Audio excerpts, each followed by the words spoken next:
Halo everybody, ketemu lagi bareng Bayu di podcast Emilia Romagna GP part kedua. Gue sama sekali gak expect bahwa part pertama itu bakal sepanjang itu. Astaga.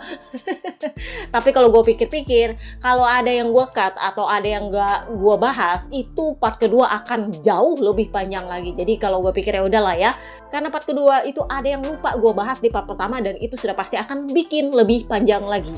So, yang pertama kita bahas adalah gosip soal Francesco Guidotti itu akan didepak dari KTM untuk digantikan oleh rider pensiun imut Dani Pedrosa. Jadi posisinya Francesco Guidotti ini adalah manajer tim pabrikannya KTM. Nah, setelah kasus perginya Fabiano Serlacini yang kemarin itu diputuskan untuk nggak perpanjang kontrak, katanya sih mereka sama-sama sepakat nggak perpanjang kontrak. Meskipun gosip sepoi-sepoi di belakangnya adalah gara-gara perkara si Serlacini jarang nongol di pedoknya MotoGP sehingga interaksi dia sama rider itu agak kurang ngena. Jadi KTM itu berpikir bahwa mungkin inilah yang menjadi perkara kenapa pengembangan mereka itu mandek. Nah, sekarang giliran Francesco Guidotti yang katanya bakal dilengsarkan dari posisi manajer tim KTM. Nah, gosipnya memang Dani Pedrosa, rider pensiun imut yang akan menempati posisi itu. Yang jadi pertanyaan adalah siapa yang akan ganti dia menjadi test rider di KTM. Nah, loh, apakah Augusto Fernandes? Nah, itu juga tuh. Karena gosip berhembus sepoi-sepoi Yamaha lebih tertarik pada kaisar Honda United, Dovizioso. Memang ada opsi bahwa mereka bisa memakai dua test rider. Tapi ini juga menjadi sebuah pertanyaan karena pada dasarnya apa gunanya Augusto Fernandes? Apakah cuma buat wildcard? Karena kan memang Dovi itu nggak mau terima wildcard. Dia nggak mau balapan lagi. Dia mau menguji motor, dia mau ngembangin motor, tapi dia nggak mau turun track buat wildcard. Nah inilah katanya menurutnya Snack Taro, itu fungsinya Augusto Fernandes di situ. Buat menguji motor yang dikembangkan oleh Dovi di track saat balapan. Pirtinya ini idili, kapasitas dia bisa apa enggak? Karena di KTM pun ya sorry to say. Nah, Dovi sendiri menurut gua akan dengan senang hati menjadi test ridernya Yamaha. Kenapa? Kalau kalian ngintil gua dari zamannya dia pensiun, itu sebenarnya dia pengen berkarir di MX sebenarnya. Tetapi setelah berkarir di MX ternyata dia cedera, masih ingat? Dan waktu itu sampai dia harus di kursi roda. Selain itu dia juga membangun sebuah sirkuit MX untuk anak-anak latihan. Ibarat kata kayak sekolahnya motocross gitulah. Nah, kabar terbarunya itu sirkuit motocross itu hancur lebur gara-gara banjir. Jadi ya menurut gua pilihan terbaiknya adalah menjadi test rider. Lumayan Kak, dapat gaji kan? Tanpa dia harus nge-track. Jadi kalau menurut gua sepertinya Yamaha mungkin akan tetap merekrut Augusto Fernandes supaya ada rider yang nge-track ngambil wildcard. Karena sepertinya memang Dovizioso kemarin kan sudah ditawari untuk ke Motegi jadi wildcard, dia nggak mau balapan. Tetapi dia ingin mengembangkan motor. Ya ini mirip-mirip dengan Dani Pedrosa. Dia nggak mau wildcard tapi dia pengen ngembangin motor. Ya wajar sih, namanya juga udah tua. Bebe Vale coba, mana mau dia wildcard. Bodoh amat, pokoknya gue cuma nongol di sirkuit. Gue ajar murid-murid gue, tapi kalau soal perkara mau wildcard, mau balapan lagi, no, gue nggak mau. Nah, kurang lebih seperti itulah. Dovizioso juga nggak mau. Dani Pedrosa juga nggak mau. Nah, inilah gunanya Pol Espargaro, Augusto Fernandes yang muda-muda untuk turun nge-track. Kurang lebihnya begitu. Nah, buat yang sudah ngintil dari tahun lalu pasti tahu bahwa gue bilang Papi Peribuik itu OTW di depak. Misalnya idilih dia bertahan tahun ini karena masih ada kontrak sama Honda. Dia sendiri yang bilang, oh itu urusan petinggi di atas, tapi yang jelas gue masih punya kontrak untuk tahun 2024. Kontraknya akan habis tahun ini bersamaan dengan habisnya kontrak Repsol di Honda. Repsol sudah clear bahwa mereka nggak akan perpanjang lagi dengan Honda setelah kerjasama yang nyaris hampir 2 dekade loh. Dari zamannya Bebe Vale loh mereka sudah ada di sana. Sekarang memutuskan untuk berpisah jalan dari Honda. Ya memang udah gue bilang, Honda itu butuh Repsol cuman buat bayar gaji ridernya. That's the problem. Jadi karena rider ternihil sejagat raya itu udah pindah ke Ducati, udah bayar sendiri gajinya, bahkan bayar motornya sendiri. Jadi Honda sebenarnya udah nggak perlu lagi Repsol. Karena mereka sebenarnya ada duit, cuman kalau buat bayar gaji segitu banyak, terutama untuk 25 juta euro per tahun, ya memang butuh sponsor. Karena mereka lebih berpikir mending itu kuacinya mereka itu dipakai untuk ngembangin motor, bener nggak sih? Jadi karena Marc Marquez udah nggak bertengger di Honda, jadinya ya untuk apa perpanjangan dengan Repsol, mereka masih bisa membiayai gaji rider-rider mereka dari uang mereka sendiri. Beda cerita dengan waktu zamannya masih ada Marc Marquez, itu duitnya perlu banyak karena itu minimal gajinya 15 juta euro dulu-dulu, bener nggak sih? Nah, gosipnya kemarin Papi Peripuik ini akan digantikan oleh Papi Cesinello, bosnya LCR. Tapi kalau kalian ngintil-ngintil sebelum tengah musim, Papi Cesinello bilang, saya sekarang lebih memikirkan tim saya memang adalah sebuah ide yang bagus untuk menggabungkan dua tim ini ada di bawah pengawasan saya. Tetapi yang lebih saya pikirkan saat ini adalah tim saya dulu. Saya ingin memastikan bahwa tim saya itu mendapat supply part dan motor yang mumpuni supaya ya paling enggak rider saya ini agak seneng lah bawa motornya. Jadi memang Cesinello bilang di Motegi nanti Honda itu akan mengadakan meeting besar-besaran, mereview para manajernya, dan setelah itu memutuskan siapa yang mau digeser, siapa yang mau didepak, dan siapa yang mau dirotasi. Nah, karena nampaknya Cesinello juga sedang fokus untuk perpanjangan kontrak dengan Honda, kan dia juga habis kontrak nih LCR tim dengan Honda. Jadi dia sendiri juga lagi fokus sama negosiasi timnya dia, alih-alih memikirkan untuk menggantikan Papi Peripuik. Nah, gosip terbarunya adalah Francisco Guidotti yang akan menggantikan Papi Peripuik. Sementara Christian Guidotti, bener gak sih? Itu kan yang menangani Luca Marini saat ini. Gua nggak tahu apakah dia yang akan digantikan oleh Pupulin tahun depan apa gimana. Kurang lebihnya sih seperti itu. Tetapi ya buat yang nanya kira-kira dengan Guidotti bergabung di Honda, apakah NSR yang dicari-cari oleh Bebe Vale itu bisa dibawa pulang ke rumahnya Bebe Vale di Tafulia? Let's see. Karena itu kembali lagi tergantung kepada apakah sponsor-sponsornya Bebe Vale ini mau gabung dengan Honda.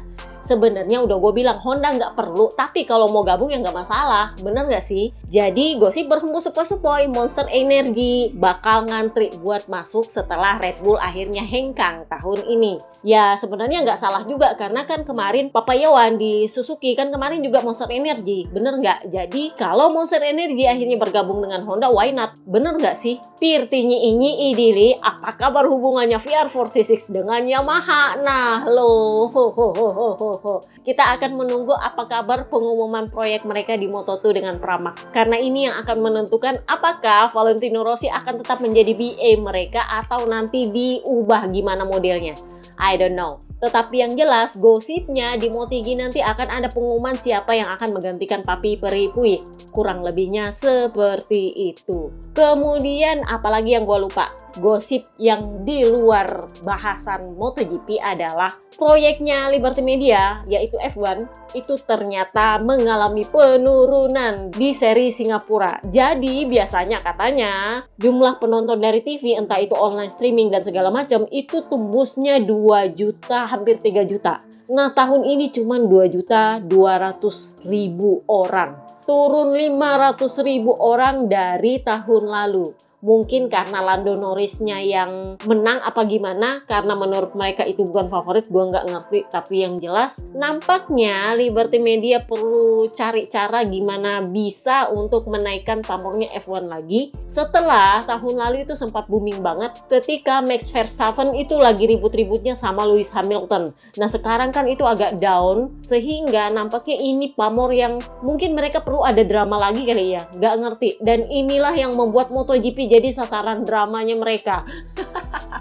Jadi gosip berhembus sepoi-sepoi, Buriram itu ternyata memang dipilih menjadi gelaran pertama musim depan untuk menjadi contoh bagi para sponsor-sponsor baru nih yang mau masuk di MotoGP bahwa serame ini loh. Kan udah gue bilang Buriram itu bahkan sebenarnya tanpa perlu rider Akamsi itu akan tetap rame. Apalagi kalau ada rider Akamsinya. Si Chandra tahun depan akan balapan, jadi pasti lebih banyak lagi. Itu yang menurut gosip sepoi-sepoi bahwa mereka akan menjadikan Buriram sebagai contoh. Segini loh ramenya MotoGP. Jadi kalau kalian mau masuk jadi sponsor atau kalian mau beli tim, segini loh ramenya. Kurang lebihnya sih seperti itu. Gosip berhembus sepoi-sepoi Miami itu akan masuk di kalendernya MotoGP tahun 2026. Karena 2025 kayaknya udah lagi padat-padatnya.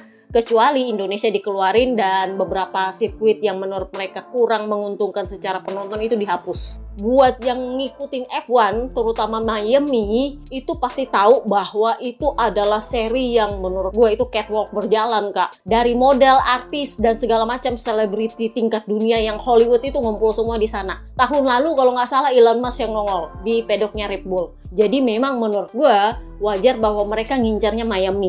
Bukan Laguna Seca, bukan sirkuit lain, pokoknya yang penting Miami. Karena itu yang mereka cari. Misilihnya idili, homologasinya apa kabar. Itu yang lagi mereka godok. Tetapi intinya adalah RM nampaknya sedang mengalihkan fokusnya ke MotoGP. Itulah kenapa dramanya lumayan banyak akhir-akhir ini. Jadi kemarin ada yang lupa gue bahas, yaitu perkara soal Acosta punya pendapat mengenai manuvernya Enea Bastianini ke Jorge Martin. Jadi pada akhirnya Acosta kan kemarin dia bilang bahwa kami perlu menganalisa apa yang terjadi, kenapa saya sampai crash.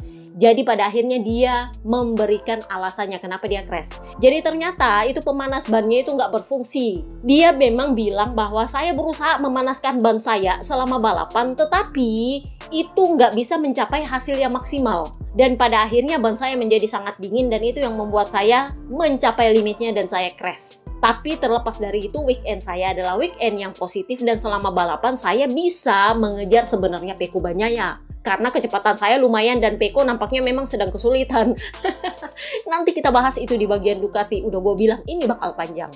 Nah ditanyalah dia soal perkaranya Enea Bastianini dan Jorge Martin. Jadi dia bilang, menurut saya itu sebenarnya menyalip biasa. Itu biasa. Kenapa? Karena di masa lalu kita sudah pernah melihatnya. Antara Valentino Rossi dengan Seti Gibernau, antara Marc Marquez dengan Jorge Lorenzo, para pembalap hebat itu sudah pernah melakukan hal seperti ini di masa lalu dan gak kena penalti. Jadi menurut saya itu juga gak kena penalti seharusnya. Why? Karena ini adalah lap terakhir, di mana kamu mengeluarkan segala yang kamu bisa untuk bisa mencapai hasil yang terbaik. Mungkin kalau saya yang terlibat saya akan punya pendapat yang berbeda, tetapi kalau saat ini saya berpikir itu nggak layak di penalti. Jadi Quartararo bilang nggak layak penalti, Enea bilang nggak layak penalti, Acosta bilang nggak layak penalti. Luca Marini bilang itu sebenarnya mestinya di penalti, cuman ya kayak gitu deh. So, kita mulailah dari Aprilia, papa kembar. Ternyata mereka punya masalah, masih tetap chatter.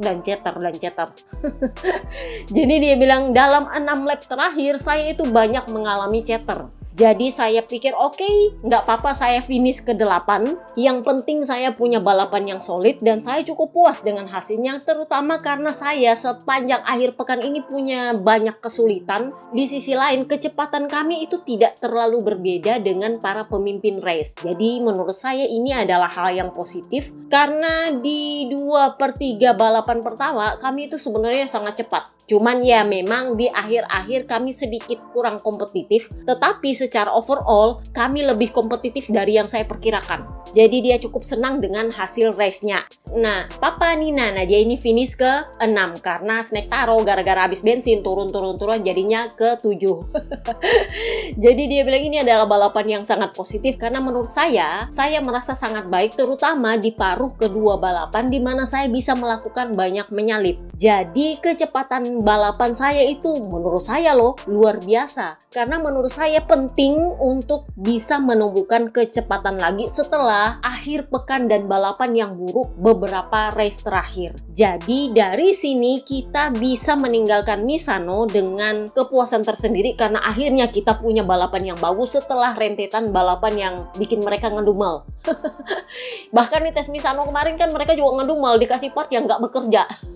Jadi menurut mereka ya setelah akhir pekan yang nano-nano itu nggak jelas, mereka bisa finish ke-6 dan ke-8 itu adalah hasil yang solid. Why not? Disyukuri. Kita pindahlah ke Trackhouse. Kok jadinya ini berasa cepat ya? Jadi Raul Fernandez kemarin finish di posisi 13. Jadi dia bilang ini adalah balapan yang gila. Kenapa? Karena di tikungan pertama saya senggolan sama rider lain dan di lap pertama itu saya hampir ada di paling belakang saking saya melorotnya. Tapi pada akhirnya saya berhasil pulih dan saya melakukan banyak menyalip. Sampailah saya di belakangnya Jack Miller yang sangat sulit disalip. Karena menurut saya, kan you know lah ya, Papa Pip itu punya karakter riding style yang mirip-mirip dengan Brad Binder. Kalau disalip itu susah banget. Jadi Raul Fernandez bilang, itu adalah PR saya karena bagi saya sulit sekali untuk menyalip Jack Miller. Antara dua kalau menyalip dia, harus cepat masuk tikungan atau harus cepat keluar tikungan. Sayangnya saya nggak bisa menggabungkan keduanya. Saya sudah mencobanya. Saya mencoba masuk dengan cepat di tikungan, ujungnya saya keluar tikungan terlambat. Saya juga mencoba sebaliknya, terlambat masuk tikungan ya bisa, tapi akhirnya saya lebih cepat keluar tikungan, ujungnya saya tetap nggak bisa nyalip Jack Miller. Jadi dia bilang, saya ingin gimana caranya ini bisa diselesaikan karena ini sangat saya butuhkan di masa depan untuk bisa battle dengan para rider lain, terutama yang punya karakter tersendiri untuk bisa disalip. Yang susah disalip itu adalah Quartararo, Brad Binder, Papa Pip. Itu kalau disalip itu susah minta ampun, karena mereka bisa menutup tikungan itu dengan sempurna. Zarco itu sampai memaksa menyalip Papa Pip itu lewat curb. Nggak sampai di green line sih, tapi lewat curb. Saking kekehnya dia pengen nyalip Papa Pip. Karena kalau mau lewat trek yang biasa, itu akan susah karena Papa Pip selalu bisa nutup tikungan. Ini karakternya dia sama Binder itu sama. Susah banget buat disalip. Jadi menurutnya Raul Fernandez, ini PR saya. Karena kalau saya nggak bisa menemukan solusi untuk ini, selamanya saya akan sulit menyalip mereka. Kurang lebihnya sih seperti itu. Nah, kita pindahlah ke Papa Alice. Papa Alice ini akhirnya dia naik 2 peringkat di klasemen karena dia finish P10. Jadi dia bilang ini adalah hasil yang memuaskan untuk saya. Sebenarnya saat start itu saya membutuhkan terlalu banyak lap untuk bisa menemukan line yang bagus agar bisa menyalip orang lain. Jadi dia butuh banyak lap untuk bisa ngintilin orang sebelum dia bisa nyalip. Jadi dia bilang pada dasarnya saya senang karena pada akhirnya saya bisa menyalip, dan selain itu saya bisa menemukan sedikit kecepatan yang saya butuhkan sehingga saya bisa menyalip orang lain. Jadi sesingkat itu aja, saking dia puasnya. Yang dia pikirkan adalah gimana kalau di Indonesia, karena Indonesia itu sebenarnya dia suka, dia kan menang waktu di Indonesia pertama, bener nggak? Jadi dia bilang kalau hujan sih sebenarnya bagus, tapi kalau kering ini agak tricky. Nah, kita lihat karena alokasinya Mandalika pasti berbeda. Alokasinya Mandalika mungkin akan pakai ban belakang ala-alanya Phillip Island karena Mandalika itu panas luar biasa. But let's see. Nah, kita pindahlah akhirnya ke Ducati.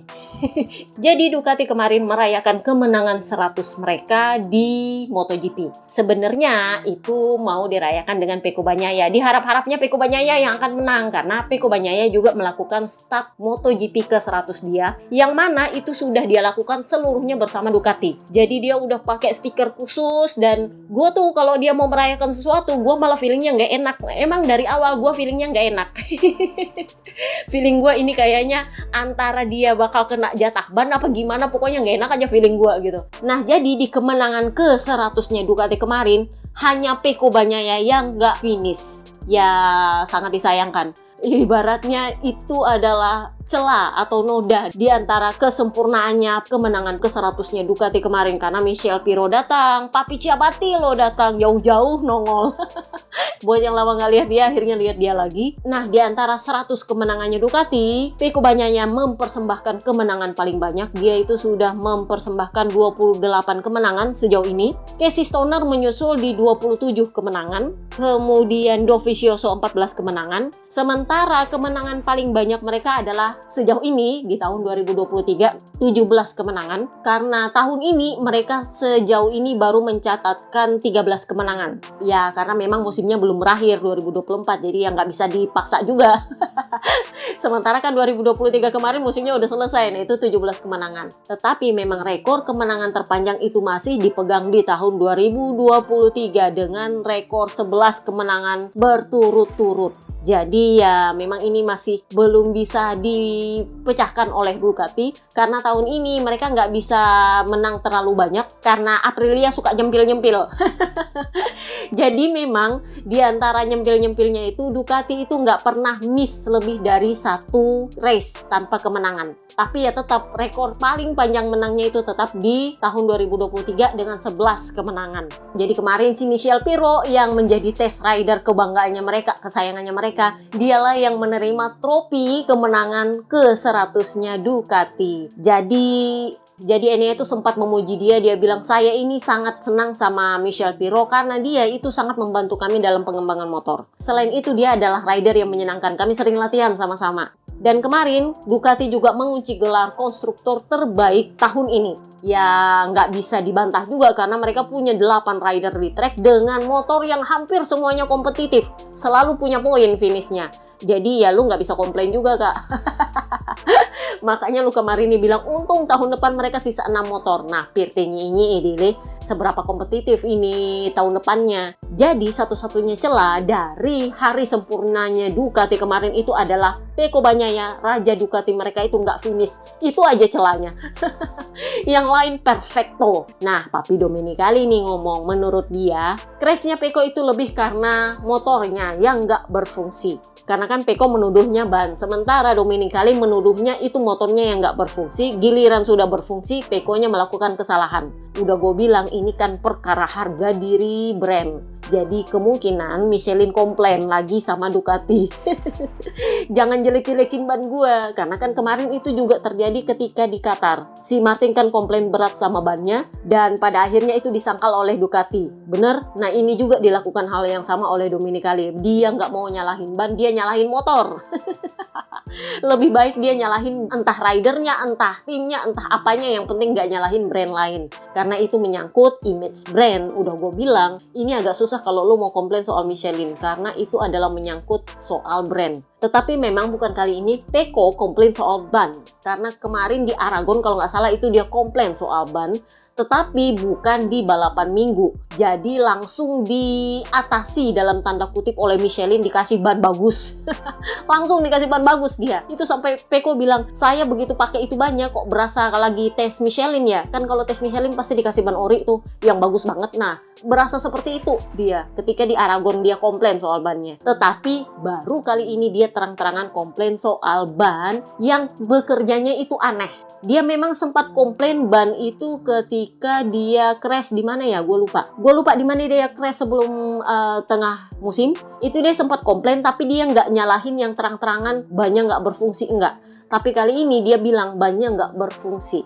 Nah Papi Domenicali alih-alih nyalahin Michelin, dia nyalahin ya motornya, dia nyalahin Pecco-nya melakukan kesalahan. Papi Tardosi punya pandangan lain. Jadi dia bilang menurut saya ya ini adalah hal yang harus dilupakan oleh Pecco. Kita akan melihat apa yang salah. Tetapi menurut saya ini juga menjadi penyeimbang karena di sisi lain perlu ada underdog. Setelah Pecco dan Martin itu sangat intens duel di sprint race, munculnya Enea Bastianini dan Marc Marquez dan crashnya Pecco itu semacam penyeimbang karena di Misano 1 kemarin Pecco Bagnaia diuntungkan dengan blundernya Jorge Martin, bener nggak?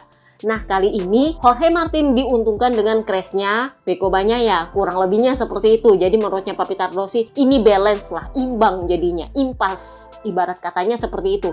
Di Misano 1 Jorge Martin masih bisa pulang bawa 1 poin, sementara Pecco Bagnaia nggak bawa pulang poin apa-apa. Karena dia DNF, bener nggak sih? So, kita bahaslah VR46. Kita mulai dulu dari Di Gian Antonio. Gua berharap semoga tahun depan dia ini performanya bisa bagus. Meskipun dia akhirnya perpanjang dengan VR46 dan menjadi rider di bawah kontraknya Ducati. Anak baik karmanya baik, tapi sejauh ini karma itu sudah dibayar lunas oleh langit dengan performa dia yang lumayan bagus sejauh ini. Jadi lagi-lagi masalah bahu yang nggak selesai-selesai. Dia bilang balapan saya ini adalah balapan yang sangat-sangat sulit. Kenapa? Karena setelah saya crash di hari Jumat, bahu saya itu sakitnya luar biasa. Ditambah lagi langkah maju yang saya buat selama akhir pekan itu sangat kecil kalau menurut saya. Karena saya nggak bisa merasa senang di atas motor, nggak merasa sempurna di atas motor, sehingga itu membuat saya tidak nyaman. Ditambah lagi ketika balapan sudah bahu kiri saya sakit, lengan kanan saya mulai mati rasa. Jadi yang saya lakukan hanyalah gimana caranya supaya saya finish. Itu aja. Sekarang fokus saya adalah gimana saya di Mandalika. Karena itu adalah balapan lokal kami, karena kami akan bertemu dengan fans lokal kami. Dia akhirnya tahu bahwa VR46 adalah tim akamsinya Indonesia. Jadi dia bilang saya ingin fokus kepada pemulihan saya supaya saya bisa paling nggak maksimal lagi di Mandalika karena itu adalah fans lokalnya kami. Setahu gue dia ikut parade dengan Bes. Jadi buat kalian yang nongol di hari Rabu pasti akan lihat dia. Nah kita bahaslah Marco Bes. Dia ini akhirnya hore-hore setelah Misano 1 yang nggak terlalu menyenangkan untuk dia. Akhirnya di Misano 2 dia bisa hore-hore. Tapi dengan gambling pakai ban belakang soft. Dia adalah satu-satunya rider yang pakai ban soft belakang kemarin. Jadi dia bilang, ya saya tahu itu bukan pilihan yang meyakinkan, tapi itu pilihan yang tepat bagi saya. Kenapa? Karena cuman itu ban yang bisa mengakomodasi cara pengereman saya. Jadi dia bilang ini sebenarnya adalah akhir pekan yang sangat menyenangkan untuk saya. Karena ya meskipun saya gagal podium, tetapi saya punya balapan yang menyenangkan. Karena akhirnya saya bisa melihat para rider battle di depan. Karena akhirnya dia nggak lagi di barisan belakang, dia bisa lihat rider di depan battle, dia bisa ngejar lah sedikit. Ya meskipun podiumnya miss karena yang podium adalah Marc Marquez. Jadi dia bilang pakai ban soft itu juga bukan tanpa konsekuensi. Jadi buat yang nanya, nggak mungkin nih dia pakai ban soft bisa bertahan dengan baik hingga akhir balapan. Dia bilang itu bukan tanpa konsekuensi kak. 2 lap terakhir itu saya sudah keteteran.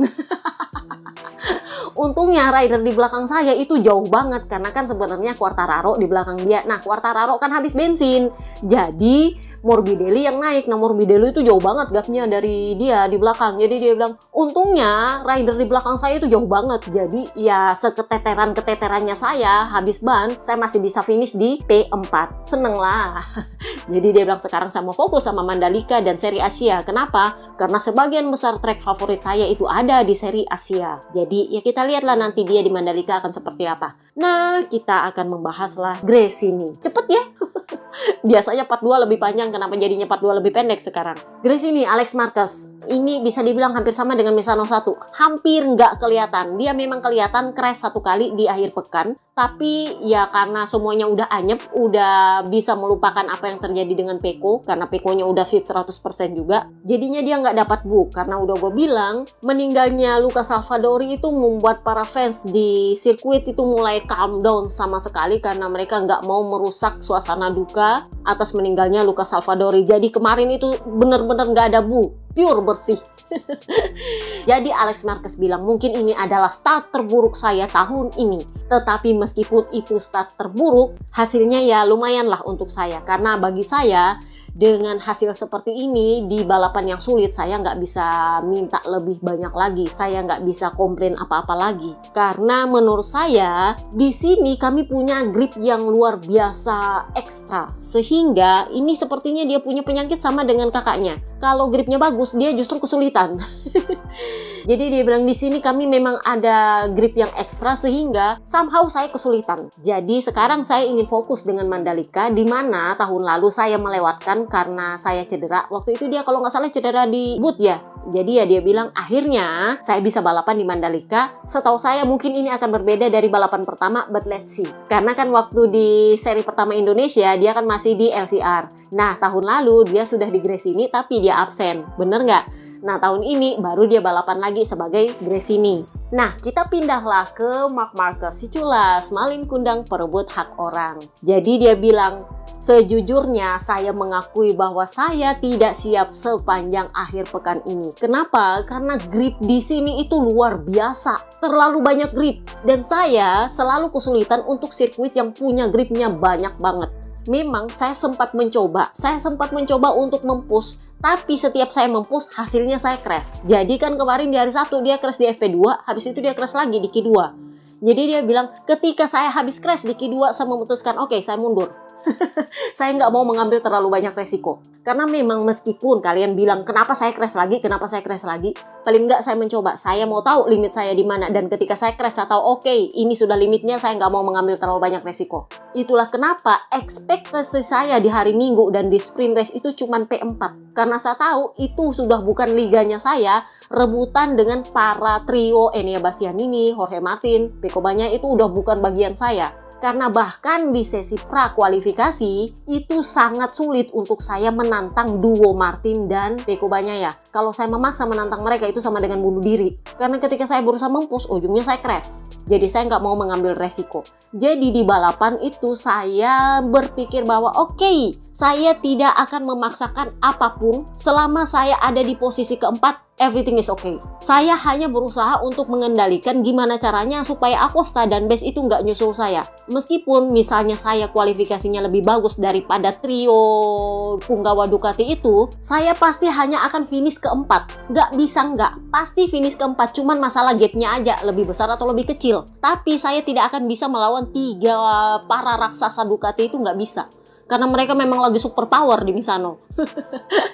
Tetapi saya senang akhirnya saya bisa naik podium karena Pecco Bagnaia melakukan kesalahan. Jadi ini adalah podium yang menyenangkan untuk saya, terutama untuk tim karena ini adalah balapan kandang mereka. Selain itu ya ekspektasi saya memang sebenarnya cuman P4, nggak lebih dari itu.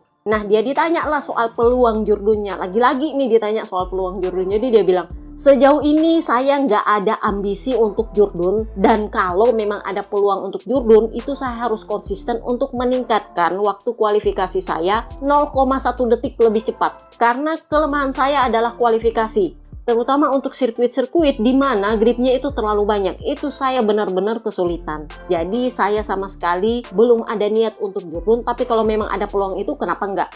Mari kita berebut posisi P2.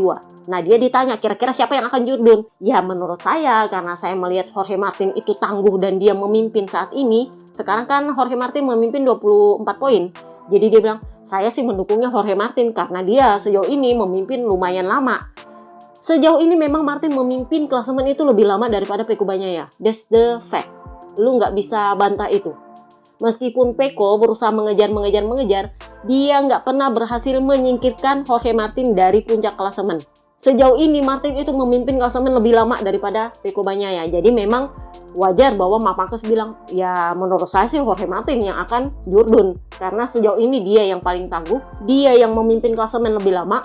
Dan saya sekarang peluangnya adalah gimana caranya supaya saya bisa berebut posisi 2 klasemen. Itu posisinya Pecco berarti. Nah lo. Jadi ya kita lihatlah nanti akan seperti apa. Nah ini nih ditanya lah dia soal manuvernya Enea Bastianini ke Jorge Martin. Kan udah gue bilang, ini sebenarnya adalah manuver yang biasanya dilakukan oleh Marc Marquez. Sapu jagat. Cuman bedanya saking pro-nya Marc Marquez melakukan itu, dia tahu caranya mempertahankan lainnya dia. Meskipun dia sudah meresikokan orang lain. Jadi dia bilang, sekarang saya melihat manuver itu sebagai penonton. Karena biasanya saya melakukan itu di masa lalu. Dia ngaku juga, oh itu manuver gua tuh, sapu jagat gua. Tetapi kalau dari sisi saya, menurut saya, Enea Bastianini layak untuk didemosi 1 posisi. Kenapa? Karena memang kontak dan manuver di last lap itu adalah hal yang biasa. Saya biasa melakukan hal yang seperti itu. Tetapi dalam prosesnya kamu akan mempertahankan lainmu dan kamu menang. Nah sementara di kasusnya Enea Bastianini, dia melakukan manuver tapi pada akhirnya dia kena track limit juga. Dia keluar lintasan juga. Jadi bukan manuvernya yang harus dipenalti, tetapi track limitnya yang harus dipenalti menurutnya Marc Marquez. Karena selama ini kalau dia melakukan hal itu, dia selalu berhasil mempertahankan lainnya. Jadi menurut dia, Enea Bastianini itu layak dipenalti bukan gara-gara manuvernya, tapi gara-gara track limitnya.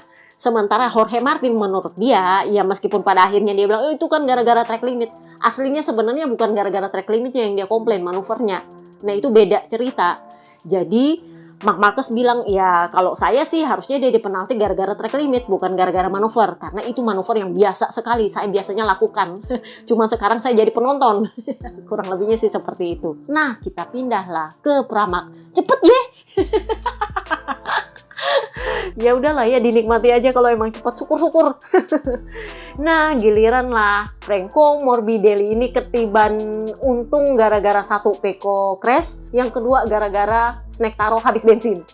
Jadi dia bilang, sejujurnya saya itu mengalami akhir pekan yang sulit. Kenapa? Karena sulit sekali untuk bisa jadi cepat. Bahkan sejak hari Jumat itu saya sangat keteteran, saya nggak tahu kenapa. Tetapi pada akhirnya finish dengan posisi kelima, ya saya nggak bisa komplain lagi, saya puas. Karena setelah akhir pekan yang sulit, saya bisa finish kelima. Jadi dia bilang, sebenarnya saya itu lebih cepat dari Quartararo. Tetapi Quartararo ini punya tipikal yang sangat sulit untuk disalip. Dia punya balapan yang solid banget. Memang dia cepat, tapi saya jauh lebih cepat. Masalahnya adalah dia susah disalib. Dia selalu bisa menutup tikungan dengan sempurna. Jadi saya pada akhirnya oke lah, kita tunggu dia melakukan kesalahan. Ya faktanya dia nggak melakukan kesalahan sama sekali sebenarnya. Satu-satunya kesalahannya, bukan kesalahan juga, kesalahannya teknisi dia sih. Dia habis bensin, karena dia habis bensin ya akhirnya saya berhasil menyalip dia di posisi finish. Jadi dia bilang kalau mau dilihat dari akhir pekannya ya menurut saya memang agak sulit. Tetapi kalau mau dilihat hasilnya, ya oke, ini membuat saya tersenyum. Oke, nggak masalah. Jadi ditanya, emang beneran nggak bisa ya nyalip Quartararo? Jadi dia bilang, kalian lihat dia aja, dari hari Jumat dia itu udah bagus. Dia udah ada di P5 prakualifikasi. Jadi bahkan sejak hari Jumat dia udah bagus. Kalian nggak bisa expect bahwa dia akan jelek di hari Minggu. Ya mungkin karena dia juga dapat KW2 mungkin, who knows. Tetapi memang lagi bagus-bagusnya memang Yamaha. Jadi dia bilang, ya memang pada dasarnya Desmo saya lebih cepat, tapi dia itu sudah solid sejak hari Jumat. Nggak bisa dibantah soal itu. Yamaha tampaknya memang melakukan pekerjaan yang luar biasa sehingga mereka meningkat luar biasa. Ditambah dengan Quartararo itu melakukan balapan yang luar biasa solid sehingga sangat sulit bagi saya untuk bisa menyalip dia. Kurang lebihnya sih seperti itu. Karena kalau mau menyalip itu ala-alanya Sarko ke Papa Pit atau ala-alanya Enea ke Jorge Martin. Harus maksa kalau mau nyalip. Nah, sementara anak-anak VR46 itu diajarkan untuk clean pass. Jadi nggak bisa sembarangan itu sih. Jadi Morbidelli bilang, ya saya cuma bisa menunggu dia melakukan kesalahan karena saya nggak mau maksa. So, kita pindahlah ke Jorge Martin. Ini yang ngedumel kiri kanan. Satu, dia nggak puas sama RD karena menurut dia manuvernya Enea Bastianini bukan gara-gara track limitnya sebenarnya, tetapi gara-gara manuvernya itu harusnya dipenalti. Dia itu sampai buka aturannya RD loh. Jadi aturannya RD adalah kalau melakukan manuver yang membahayakan dan menguntungkan rider lain itu layak dipenalti. Ya memang manuver itu menguntungkan dirinya sendiri, tetapi apakah berbahaya? Enggak. Makanya kalau dia crash itu biasanya kena penalti. Kalau dia nggak crash itu nggak kena penalti karena dianggap tidak berbahaya. Sementara syaratnya RD katanya di aturan itu harus satu berbahaya, dua menguntungkan. Faktor menguntungkannya ia memenuhi, tapi faktor berbahaya enggak. That's the problem. Jadi nggak kena penalti, Kak. Kurang lebihnya sih seperti itu. Nah, sementara untuk track limit kan udah gue bilang di part pertama. RD menganggap itu bukanlah pelanggaran karena itu adalah akibat setelah kontak. Karena mereka melakukan asesmen yang sama dengan Fermin Aldegar di Moto2 ketika di beberapa race lalu itu Fermin Aldegar itu kontak dengan salah satu rider 2 tikungan terakhir di last lap. Itu mestinya kena penalti, tapi nggak kena penalti dia. Karena dianggap itu dilakukan setelah kontak. Jadi itu adalah cara dia untuk menghindari crash karena habis kontak. Kurang lebihnya seperti itu. Jadi Jorge Martin bilang, balapan saya itu bisa dibilang sempurna. Saya tahu Enea itu akan datang di belakang saya. Itulah kenapa saya sangat defensif. Saya sangat menjaga line saya. Saya tahu dia akan ngejar saya. Cuman masalahnya adalah manuver dia yang menurut saya terlalu berlebihan. Karena dia bisa menyebabkan saya beresiko crash. Kalau saya tidak menegakkan motornya, saya akan crash.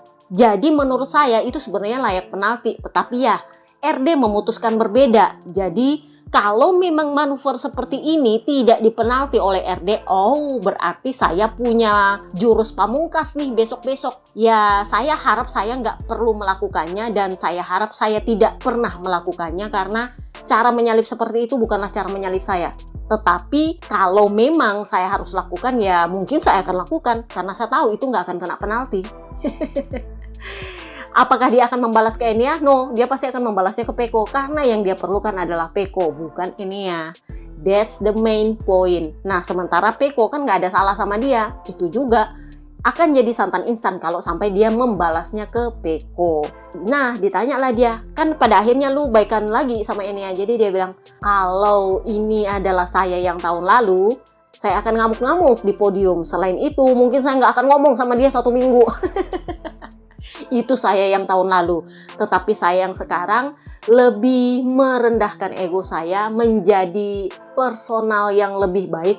Kalau ibarat bahasa Inggrisnya the bigger person. Jadi saya berpikir bahwa oke, ini bukan saatnya saya memikirkan ego saya, tapi saya memikirkan klasemen saya. At least saya unggul lah 24 poin. Jadi itu bukan hal yang buruk untuk saya. Meskipun ya mungkin lebih bagus kalau saya menang, di mana saya layak untuk menang sebenarnya. Tetapi ya oke lah.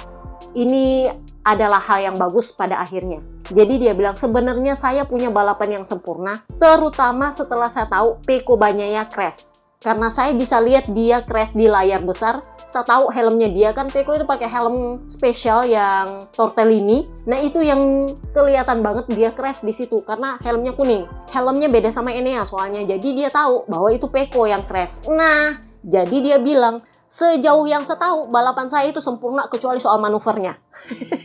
Jadi sekarang bagi saya waktunya untuk move on.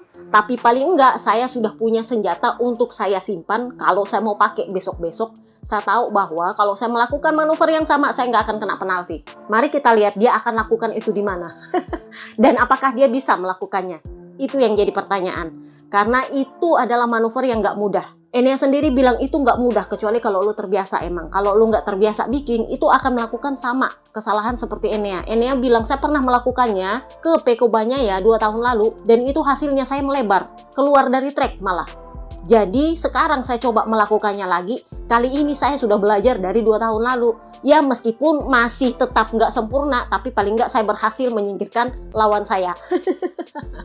Kalau mau sempurna, nah belajar sama Marc Marquez karena itu terbiasa dia pakai cara begitu. Brad Binder juga terbiasa pakai cara begitu, pakai cara sapu jagat. Jadi mereka itu sangat tahu gimana caranya bisa mempertahankan lain dengan nyentil rider lain di bagian luar. So, kita pindahlah ke Enea. Ini adalah rider yang paling nggak merasa bersalah. Kenapa? Karena dia bilang, saya sudah pernah melakukannya dulu, dan rider lain juga sudah pernah melakukannya, dan itu adalah menyalip yang biasa, kalau menurut saya. Jadi nggak layak dipenalti. Kenapa? Karena rider lain juga nggak pernah dipenalti. Ngapain gue dipenalti, Kak? Masuk di akal? Ya bener. Kan ini salahnya RD sebenarnya. Kalau RD kasih penalti dari awal, maka itu nggak akan dilakukan oleh rider manapun. Sayangnya itu nggak pernah dipenalti oleh RD, ya jadinya ya itu adalah hal yang legal. Kecuali kalau lu ngarapnya RD double standard lagi, nggak bisa. Jadi udah gue bilang, kalau Enea dipenalti gara-gara manuvernya kemarin, sudah pasti publik itu akan meminta Alex Marquez dipenalti untuk menjatuhkan Pecco, bahkan bikin bahunya cedera.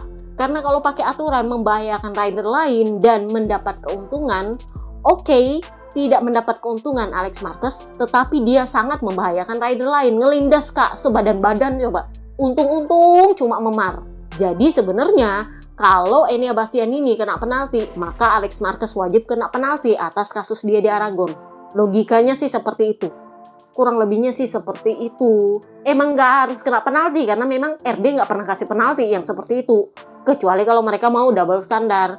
Sama juga dengan track limitnya, karena mereka sudah pernah memberikan asesmen yang sama ke Fermin Aldegar beberapa waktu lalu. Jadi ya nggak bisa juga dikasihkan penalti ke Enea Bastianini karena mereka nggak kasih penalti ke Fermin Aldegar pasca kena track limit ketika habis kontak. Kurang lebihnya sih seperti itu.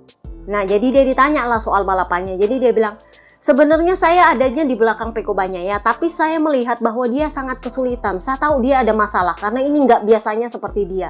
Setelah dia di sprint race sangat mendominasi, tiba-tiba dia melorot seperti itu, sudah pasti ada masalah.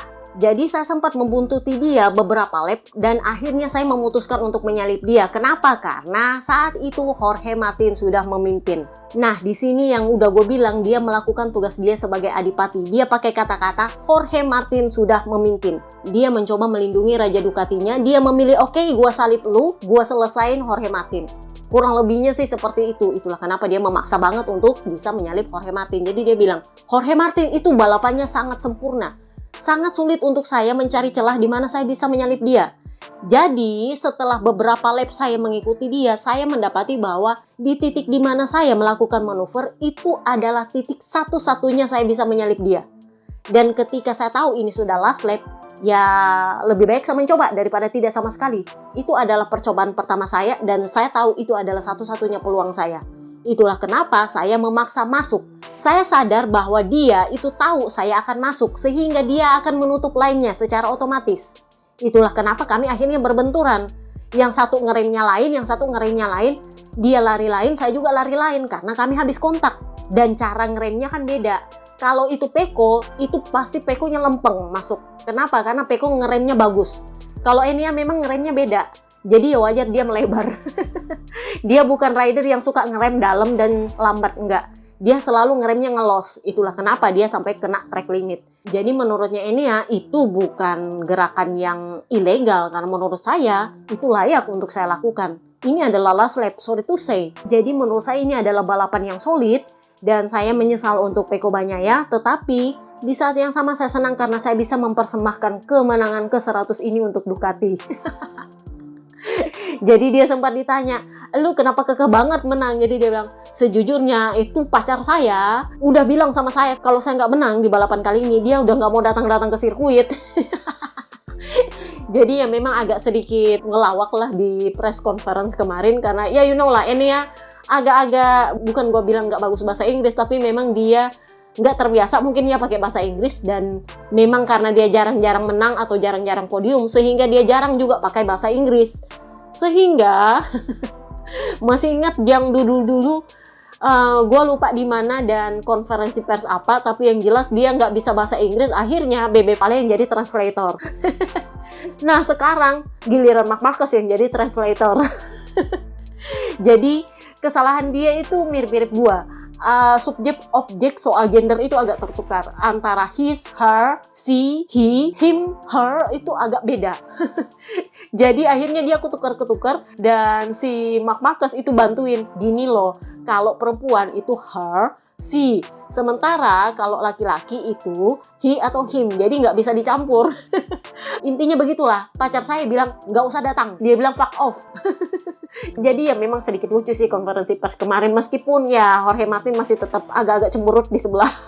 Tapi ya paling nggak mereka ketawa lah di konferensi pers. Nah kita pindahlah ke Pecco Bagnaia. Nah ini nih si Pecco itu udah gue tahu dia kena ban apes bahkan sejak sekitar 5 atau 10 lap pertama. Setelah kita melihat dia sangat mendominasi di sprint race dan dia lumayan bagus di sprint race dan sangat cepat di sprint race, bahkan sepanjang akhir pekan dia sangat bagus, cetak rekor kiri kanan, itu memang udah gua tahu dia kena ban apes. Jadi dia sendiri bilang, ban saya itu nggak ada grip dan tidak bisa bekerja itu selama 15 lap. Setelah 15 lap baru bisa kerja dengan baik dan akhirnya saya bisa mempush. Itu terbukti karena setelahnya saya bisa bikin rekor lap race. Masalahnya adalah karena saya sudah tertinggal terlalu jauh dan terlalu lama, saya harus benar-benar mempush lalu ngerem yang luar biasa. Ujung-ujungnya ban saya malah ausnya lebih cepat.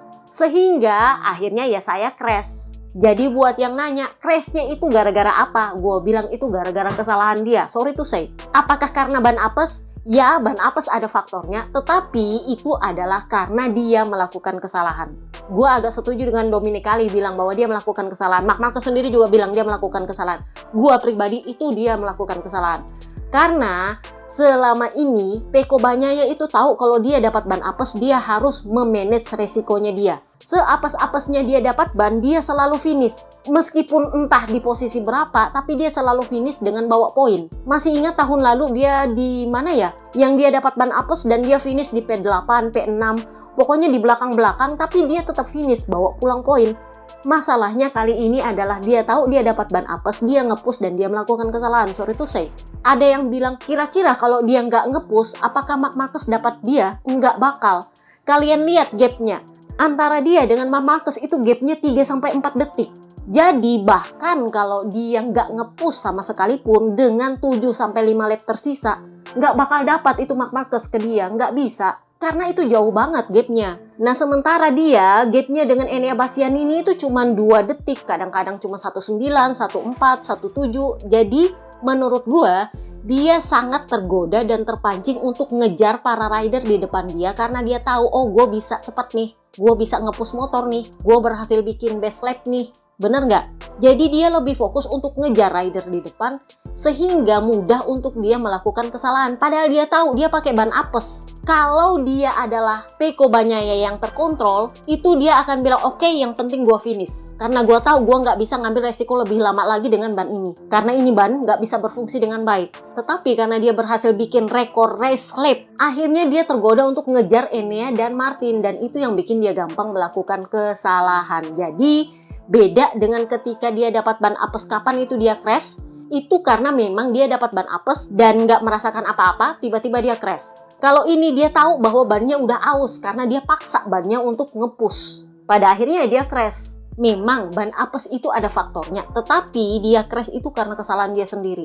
Dia tahu dia pakai ban apes tapi dia paksa. Sementara dulu kalau dia pakai ban apes, dia lebih cenderung oke, ini ban nggak bisa dipaksa, yang penting gue finish, gue pelan-pelan aja, nggak ada grip. Tapi karena dia tahu itu ban bisa dipaksa, ada gripnya, nah tergodalah dia untuk ngejar para rider di depan dan akhirnya dia melakukan kesalahan. Memang bannya ban apes, tetapi jatuhnya adalah kesalahan dia. Sorry to say. Gue harus akui itu, gue nggak bisa bohong kak. Emang itu dia yang salah, sorry to say. Memang Marc Marquez dapat ban apa? Dia dapat KW1, tapi ya untuk kali ini meskipun dapat KW1 dia nggak bisa melawan para raksasa di depan. Yang sangat-sangat mendominasi. Jadi ya Marc Marquez sudah bilang, sebenarnya gue udah tahu bakal P4. Mau gue start dari depan pun, itu finishnya bakal P4 karena mereka ini luar biasa cepatnya. Jadi ya kurang lebihnya seperti itu. Kita lihat nanti di Mandalika dia akan dapat ban apa, karena terakhir kali di Mandalika dia menang sih, meskipun dia dapat ban apes dari akhir pekan, agak kesulitan, dia startnya juga dari belakang, tapi pada akhirnya dia berhasil menang. Yang menjadi pertanyaan adalah, apakah Marc Marquez akan finish setelah 2 kali nggak pernah finish di Mandalika? Apakah Jorge Martin akan tetap dapat KW1? Apakah Pecco akan lanjut dapat jatah apes? Kita lihat nanti di Mandalika akan seperti apa. So, itu aja podcast kita kali ini, kayaknya lebih pendek daripada part pertama. Di luar ekspektasi gue sebenarnya. But anyway, see you next time guys. Bye-bye.